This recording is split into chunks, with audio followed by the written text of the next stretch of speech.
नमस्कार दोस्तों, स्वागत है आप सभी का मेरे चैनल में। हर हर महादेव। भोलेनाथ की कृपा से आप सभी की मनोकामना पूर्ण हो, जो भी आपकी इच्छा है वो पूरी हो जाए। तो अब आज हम बात करेंगे गोवर्धन पूजा के बारे में और गोवर्धन पूजा कैसे की जाती है और गोवर्धन पूजा के दिन हमें गाय को वो कौन सी चीज़ खिलानी चाहिए जिससे हमारे घर में सुख शांति और खुशी बरसती है। गोवर्धन पूजा कार्तिक महीने की शुक्ल पक्ष की प्रतिपदा को मनाई जाती है। प्रथम दिन को मनाई जाती है। गोवर्धन पूजा की शुरुआत जो है वो 13 नवंबर को 2:25 से लेकर के 14 नवंबर 2:36 तक रहेगा। इसके बीच में आप गोवर्धन पूजा कर सकते हैं। ऐसे में जो गोवर्धन पूजा का जो पर्व है वो 14 नवंबर को ही मनाया जाएगा। गोवर्धन पूजा के दिन भगवान श्री कृष्ण और गोवर्धन पर्वत और गाय की पूजा की जाती है। गोवर्धन पूजा में अन्नकूट का बहुत ही महत्व माना जाता है। गोवर्धन पूजा में अन्नकूट का जो भोग है वो अपनी समर्था अनुसार जरूर लगाना चाहिए। कहीं पर लोग मूंग दाल और बाजरे को मिलाकर के खिचड़ी बनाते हैं और कहीं कहीं पर भगवान श्री कृष्ण को अन्नकूट के 56 भोग का प्रसाद चढ़ाया जाता है। तो आइए जानते हैं कि गोवर्धन पूजा में अन्नकूट का जो प्रसाद हम चढ़ाते हैं उसका क्या महत्व है। अन्नकूट के नाम से ही लगता है कि ये बहुत सारे अनाजों का मिश्रण होता है। तरह तरह के पकवानों से भगवान की पूजा की जाती है। तो जो इन प्रसादों को अलग अलग बांटने की बजाय इकट्ठा बांटा जाता है। अन्नकूट का जो प्रसाद होता है वो मिश्रण होता है। भगवान के जो अन्नकूट का प्रसाद होता है उसमें कई सारी सब्जी को मिलाया जाता है। इसमें आप कई तरह की सब्जी को मिलाकर के बना सकते हैं, जैसे सब्जी है, कढ़ी है, चावल है, रोटी है, पूड़ी है, बाजरा है, हलवा है।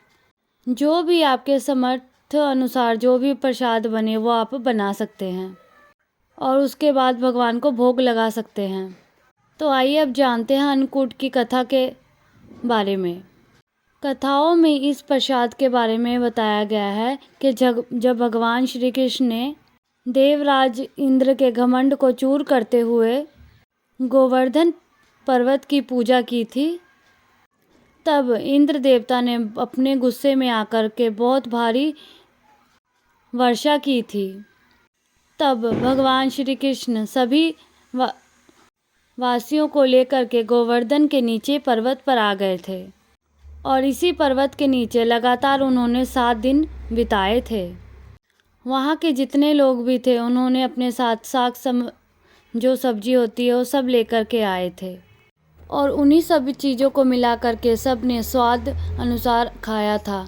उसका स्वाद इतना अच्छा था कि इसे खाने के लिए स्वयं भगवान श्री कृष्ण ललचा गए थे।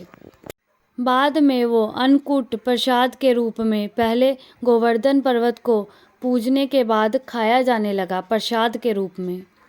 खुद श्री कृष्ण भगवान जी ने सबसे पहले अन्नकूट का प्रसाद गोवर्धन पर्वत को पहले उनकी पूजा करके उन प्रसाद के रूप में सब खाने लगे। और सबसे पहले जब आप गोवर्धन की पूजा करते हैं तो उससे सबसे पहले आपको क्या करना है कि अपने घर के आंगन में गोबर से गोवर्धन उनका चित्र बनाएं। उसके बाद रोली, चावल, खीर, बतासे, जल, दूध, पान, केसर, फूल और दीपक जला करके गोवर्धन पर्वत की पूजा करें और गोवर्धन भगवान की पूजा करें। कहा जाता है इस दिन अगर सच्चे दिल से आप गोवर्धन भगवान की पूजा करते हैं, आप पर श्री कृष्ण जी की कृपा बनी रहती है। श्री कृष्ण भगवान स्वयं नारायण का अवतार है। पर आप जानते हैं महाभारत में श्री कृष्ण जी ने किसे पूजनीय बताया है? गोकुल वृंदावन के लोगों को किसकी पूजा करने के लिए प्रेरित किया था? भगवान श्री कृष्ण ने गोकुल और वृंदावन के लोगों को भगवान गोवर्धन पर्वत की पूजा करने के लिए कहा गया था। तभी से ही भक्तजन इस गोवर्धन पर्वत की पूजा करते हैं। आज भी ऐसी मान्यता है कि मथुरा के पास जो गोवर्धन पर्वत है आज भी उनकी पूजा की जाती है। और उनकी पूजा करने से भक्तों की सभी मनोकामना जो होती है उनकी पूर्ति हो जाती है। यहाँ से कोई भी खाली हाथ नहीं लौटता है। अब हम जानते हैं कि गोवर्धन पर्वत की पूजा क्यों की जाती है। जैसे कि आपको पता है गोवर्धन पर्वत की ऊंचाई कितनी ज़्यादा है। हजारों साल पहले ये बहुत ही ऊंचा था। इस पर्वत की ऊंचाई बहुत ज़्यादा थी, पर ये लगातार ही घटती जा रही है। इस संबंध में शास्त्रों में एक कथा बताई गई है। गोवर्धन पर्वत को तिल तिल घटने के लिए एक ऋषि ने श्राप दिया था। श्री कृष्ण जी ने गोवर्धन पर्वत को एक भगवान का रूप बताया है।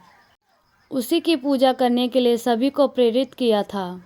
आज भी गोवर्धन जो पर्वत है वो चमत्कारी रूप से भरा हुआ है। आज भी अगर हम गोवर्धन पर्वत की सच्चे दिल से पूजा करते हैं तो हमारी मनोकामना जरूर पूरी होती है। गोवर्धन पर्वत की परिक्रमा करने वाले व्यक्ति को कभी भी पैसों की कमी नहीं होती है। साथ में ही अगर आप गोवर्धन पर्वत की पूजा करते हैं उस व्यक्ति को भी कभी भी पैसों की कमी नहीं होती है। ऐसा माना जाता है कि महाभारत के समय में गोवर्धन पर्वत की जो ऊंचाई थी 30,000 मीटर थी, पर वर्तमान में ये 30 मीटर ऊंचा ही रह गया है। गोवर्धन पर्वत की ऊंचाई लगातार ही घटती जा रही है। इसके बारे में एक कथा बताई गई है कि भगवान श्री कृष्ण के अवतार लेने के बाद राधा जी से भी निवेदन किया था कि वो पृथ्वी लोक पर उनके साथ चले। तब राधा जी ने कहा था कि मेरा मन वृंदावन, गोवर्धन पर्वत और यमुना नदी के बिना नहीं लगेगा। ये सोच करके श्री कृष्ण जी ने अपने हृदय के तरफ दृष्टि डाली। तब उनके शरीर से एक तेज निकला और वो पृथ्वी पर जाकर गिरा और यही तेज पर्वत के रूप में प्रकट हो गया। शास्त्रों के अनुसार ये जो पर्वत है रत्नमय, झरने आदि वृक्षों से सुशोभित है और अन्य सामग्री भी इसमें उपलब्ध थी। इसे देख करके राधा जी बहुत ही प्रसन्न हुई। तब उन्होंने भगवान श्री कृष्ण जी के साथ ही पृथ्वी पर अवतार लिया। इसीलिए गोवर्धन पर्वत की पूजा की जाती है, की जाती है, की जाती है, की जाती है, की जाती है।